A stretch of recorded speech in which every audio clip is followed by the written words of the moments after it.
नीतीश कुमार को लेकर कहा जाता है और माना जाता है कि नीतीश कुमार को अधिकारियों से ज़्यादा अधिक लगाव है और यही आरसीपी सिंह के साथ देखने को मिला, या फिर गुप्तेश्वर पांडे की बात कर लें या फिर अब मनीष शर्मा जी की बात कर लें। मनीष जी, सबसे पहले स्वागत है न्यूज़। धन्यवाद। मैं आपके इस चैनल में आकर के बहुत खुशी हो रही है और इन्होंने जो बताया, पता नहीं क्या बताया कि अधिकारियों पे भरोसा करते हैं, तो निश्चय है कि उनकी सरकार वो कितने कई सालों से अधिकारियों के साथ काम कर रहे हैं और काम करते हुए उन्हें विभिन्न प्रकार के अधिकारियों से वो काम कराते रहे हैं, तो उन पे भरोसा करके ही काम कराते हैं। तो जहाँ सरकार की बात होती है, लेकिन यहाँ पर जो बात हो रही है, जो संदर्भ है अधिकारियों पे भरोसा करने की बात है, वो व्यक्तिगत होते हैं। सभी अधिकारी ऐसा नहीं होता कि राजनीति में आते हैं, बहुत कम ही अधिकारी हैं वो राजनीति में आते हैं। और राजनीति में तभी आते हैं जब उनको खुद ये एहसास होता है कि मुझे राजनीति में आना चाहिए। मेरे साथ जो संदर्भ है उसका ये है कि मैं उड़ीसा से बिहार आया था 2012 में और 2021 में मेरा डेपुटेशन जो है वो ख़त्म हो गया था, मुझे जाना था वापस। और 12 से लेकर के 21 तक मैं डीएम पटना, डीएम पूर्णिया, बिजली कंपनी, माननीय मुख्यमंत्री के सचिव और योजना विभाग का सचिव, इस तरह के विभिन्न पदों पे काम कर रहा था और सरकार की विभिन्न नीतियों के निर्धारण में और उसके इम्प्लीमेंटेशन में, दोनों में मैं सहयोग कर रहा था। तो इतना मैं बिहार से हूँ और बिहार के लिए काम करने का मुझे अवसर मिला, ये मेरे लिए बहुत गौरव की बात थी और ये मेरे लिए बहुत इमोशनल भी चीज़ है कि कोई बिहार का व्यक्ति रह करके बिहार के लिए काम करने का मौका मिले, ये उसके लिए बहुत गौरव की बात होती है। मैं उड़ीसा में रह करके 11 वर्ष काम किया और उसके बाद बिहार में जो है पिछले 12 वर्षों से हूँ, काम कर रहा हूँ। तो ये जो परिस्थिति बनी, तो मुझे लगा कि मैं यदि उड़ीसा चला जाता हूँ तो बिहार की जो सेवा मैं कर रहा हूँ, बिहार में जो काम कर रहा हूँ, वो डिसकंटिन्यू हो जाएगा। तो इसीलिए मैंने स्वैच्छिक रूप से ये वीआरएस लिया। ये मेरा निर्णय है। जब मैंने ये निर्णय ले लिया और वहाँ पर वीआरएस दे दिया, तो फिर वहाँ से वापस आ करके मैं माननीय मुख्यमंत्री जी के पास आया और मैं उनका धन्यवाद देना चाहूँगा कि उन्होंने मुझे 2 पदों पे रखा। एक जो पद था वो सदस्य बिहार राज्य आपदा प्रबंधन प्राधिकरण का और दूसरा जो पद था वो बिहार विकास मिशन के तहत मुख्यमंत्री के अतिरिक्त सलाहकार का। ये दोनों पद उन्होंने दिए, इसके लिए मैं उनका आभारी हूँ और पिछले 2.5-3 सालों से इस पद पे काम कर रहा था। जब मुझे महसूस हुआ कि अब जो है मुझे राजनीति की तरफ रुख करना है, कि ये काम चल रहा है लेकिन जब जनता से सीधा जुड़ाव नहीं हो पा रहा है, तो मुझे लगता है कि जनता के बीच में जाके काम करना चाहिए, उनकी समस्याओं को समझना चाहिए और उनका दुख सुख बूझ करके हम कैसे सरकार की नीतियां को और अधिक सुदृढ़ बनाएं, इसके लिए काम करना चाहिए। तब मैंने इससे त्यागपत्र दिया और माननीय मुख्यमंत्री जी को मैं अगेन फिर से धन्यवाद देना चाहूँगा कि उन्होंने मुझे भरोसा कर करके पहले तो मेरी सदस्यता उन्होंने ग्रहण करवाई और दूसरा उन्होंने इतना भरोसा जताया कि मुझे राष्ट्रीय महासचिव के पद पे रखा। ये उसके लिए मैं उनका बहुत बहुत आभारी हूँ। बिल्कुल, पार्टी ने एक बड़ी जिम्मेदारी दी है और महासचिव बनाया है। आगे पार्टी को लेकर कहा जा रहा है कि अब जेडीयू का बिहार ही नहीं, अन्य राज्यों में भी विस्तार होगा और मजबूती से विस्तार होगा। सबसे पहला जो चुनौती है वो झारखंड में भी है। बिहार में आप लोगों के अलायंस है, एनडीए के साथ हैं, बीजेपी के साथ है। जेडीयू का वहाँ पर जो पहले के चुनाव भी देखा गया, वहाँ पर झारखंड में कोई अलायंस नहीं था। तो क्या जेडीयू का प्लानिंग झारखंड में भी चुनाव लड़ने का है? अगर चुनाव लड़ने का जेडीयू का है वहाँ प्लानिंग, तो क्या बीजेपी के साथ समन्वय होगा, बीजेपी के साथ चुनाव लड़ेगी पार्टी? देखिए, मैंने पद ग्रहण किया है, सारी जानकारी मुझे नहीं है, लेकिन आपको अभी थोड़ी देर पहले हमारे कार्यकारी राष्ट्रीय अध्यक्ष ने आपको बताया है कि जेडीयू झारखंड में चुनाव लड़ेगी। किस मोडालिटी में लड़ेगी, स्वयं लड़ेगी कि गठबंधन के साथ लड़ेगी, ये अभी तय नहीं हुआ है। तो मुझे लगता है कि आने वाले समय में ये सारी बातें तय हो जाएंगी, उसके बाद चुनाव लड़ा जाएगा। नीतीश जी की जब चर्चा होती है और सोशल इंजीनियरिंग की बात होती है तो सबसे पहला प्राथमिकता और पहला नाम जो होता है वो नीतीश कुमार को आता है। और एक बात लगातार सुर्खियों में और चर्चा बना हुआ था कि नीतीश कुमार के उत्तराधिकारी को लेकर कि जेडीयू की कमान दरअसल किसके हाथों में जाएगी। आप पर्दे के पीछे नीतीश कुमार के साथ लंबे समय से काम किए हैं, अब औपचारिक रूप से जेडीयू ज्वाइन करते ही बड़ी जिम्मेदारी आपको मिली। तो अब ये कहा जा रहा है कि जेडीयू का जो अगला भविष्य होगा वो अब जो मनीष वर्मा में देखा जा रहा है। देखिए, ये सवाल पहले से भी उठते रहे हैं। जब से मैंने पार्टी की सदस्यता ग्रहण की है, मुझसे कई बार ये सवाल पूछा गया है और जवाब मैंने सिर्फ एक ही दिया है कि लोकतंत्र में कौन सी सरकार होगी, किसकी सरकार होगी, ये निर्णय लेने का अधिकार जनता को है। जनता ये निर्णय लेती है कि कौन उसकी सरकार होगी। तो बिहार में, देश में लोकतंत्र है और इस लोकतंत्र में जनता निर्णय लेगी कौन उत्तराधिकारी होगा, नहीं होगा। जदयू का क्या भविष्य होगा, ये जनता तय करेगी। और जदयू की बात मैं करूं तो करोड़ों लोगों का जुड़ाव है इस दल के साथ, गरीब, पिछड़े, सभी समाज के वर्गों का। जदयू ऐसी पार्टी है जो समाज के हर तबके, हर वर्ग को साथ लेके चलिए। समाज के सभी वर्ग के लोग इस पार्टी से जुड़े हुए हैं।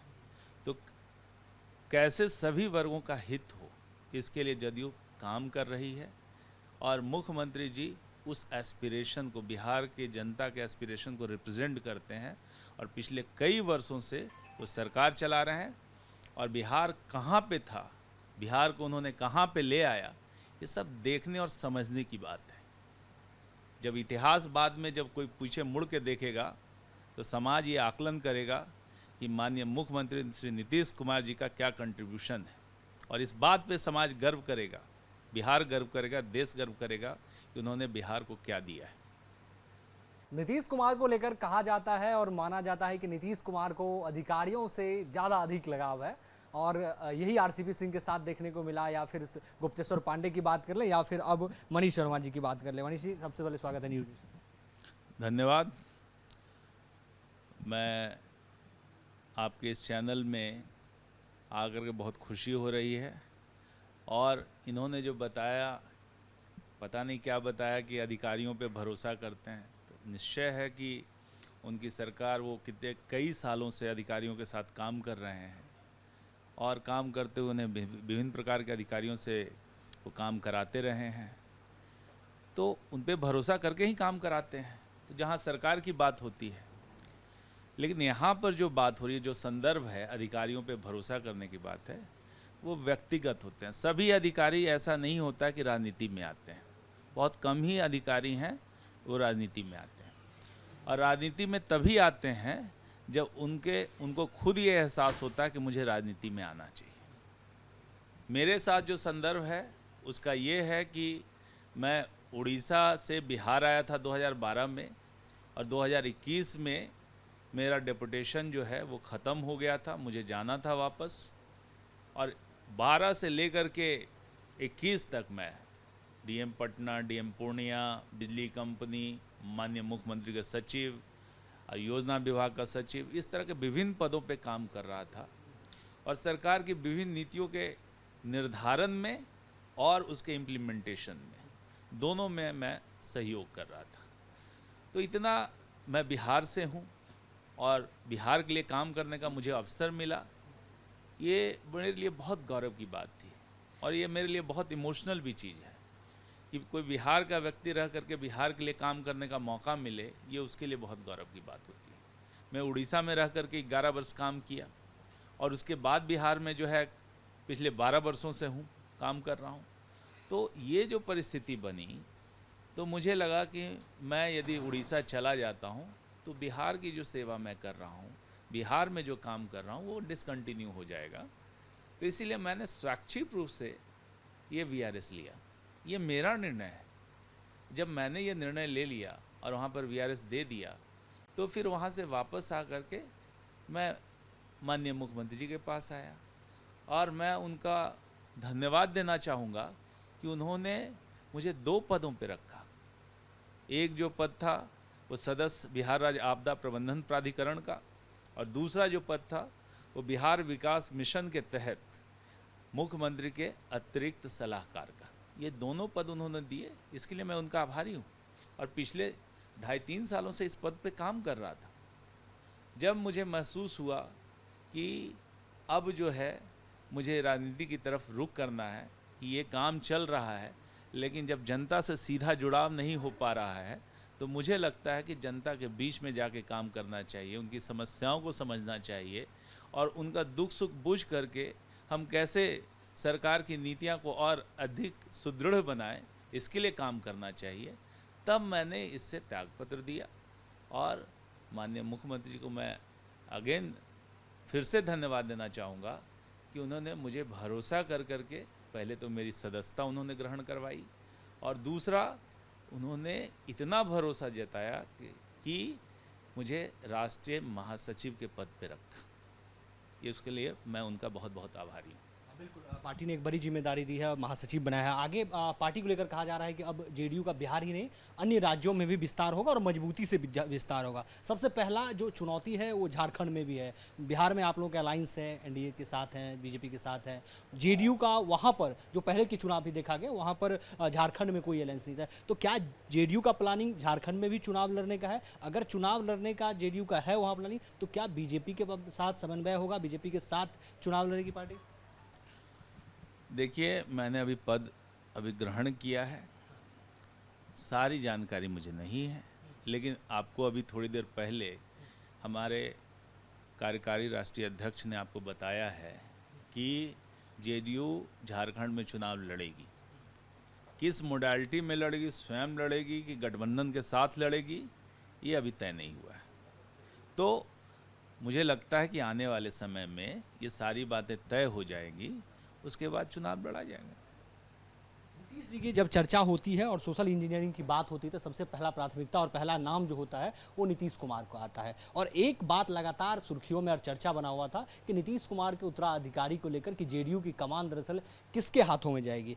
आप पर्दे के पीछे नीतीश कुमार के साथ लंबे समय से काम किए हैं, अब औपचारिक रूप से जेडीयू ज्वाइन करते ही बड़ी जिम्मेदारी आपको मिली। तो अब ये कहा जा रहा है कि जेडीयू का जो अगला भविष्य होगा वो अब जो मनीष वर्मा में देखा जा रहा है।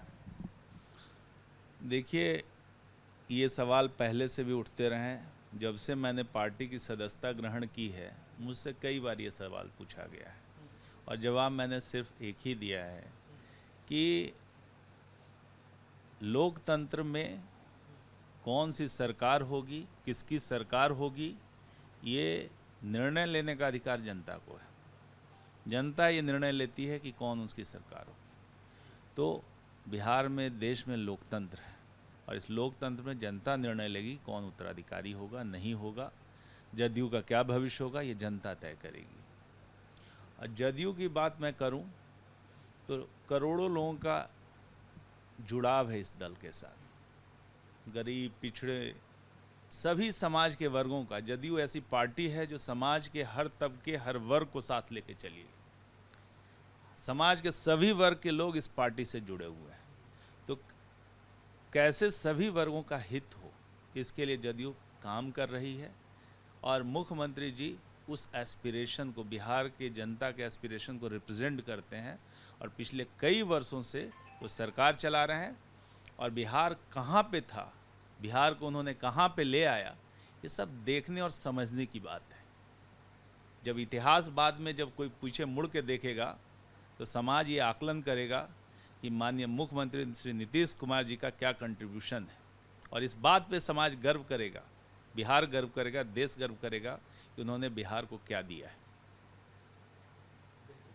तो मनीष वर्मा थे, इन्होंने सीधे तौर पर आज जेडीयू का औपचारिक पद ज्वाइन किया है। इनको महासचिव बनाया गया है पार्टी ने और झारखंड को चुनाव को लेकर कहा कि देखिए ये पार्टी तय करेगी। अभी इस पर कोई औपचारिक बातचीत नहीं हुई है कि क्या वहां पर भी एनडीए के साथ होगा, बीजेपी के साथ मिलकर चुनाव लड़ेंगे या फिर एकला चलो का रहा होगा। ये अभी इस पर विचार होना बाकी है।